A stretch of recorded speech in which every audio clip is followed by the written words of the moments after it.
आणि आता बातमी संजय राऊत आणि मुख्यमंत्री फडणवीसांच्या वाकयुद्धाची।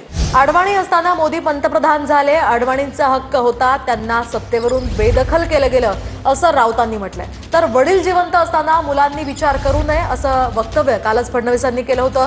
मोदींचा उत्तराधिकारी महाराष्ट्रातला असेल असं संजय राऊतांनी काल वक्तव्य केलं होतं, त्यावर फडणवीसांनी हे उत्तर देत म्हटलं होतं।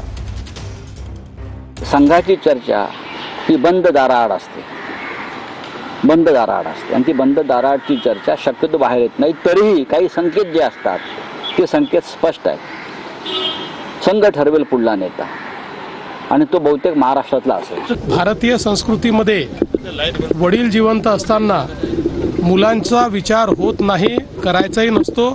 ही सगळी मुघली संस्कृती आहे की वडील जिवंत असताना मुलं अशा प्रकारचा विचार करतात। त्यामुळे आता कोणाचाही कुठेही उत्तराधिकारी निवडण्याचा वेळही आलेले नाही, तसा प्रश्नही नाही। आणि जोपर्यंत माझा विषय आहे, माझा त्याच्याशी संबंध आहे। देवेंद्र फडणवीस सांगतायत की बाप जिवंत असताना, लालकृष्ण अडवाणी जिवंत असताना सुद्धा शहाजहान प्रमाणे त्यांना कोंडून ठेवलं, बेदखल केलं आणि मोदी पंतप्रधान झालेच ना।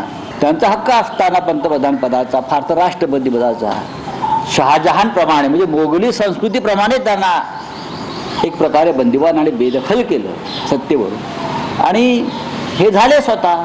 तेव्हा आम्ही विचारलं ही मोगली संस्कृती आहे म्हणून।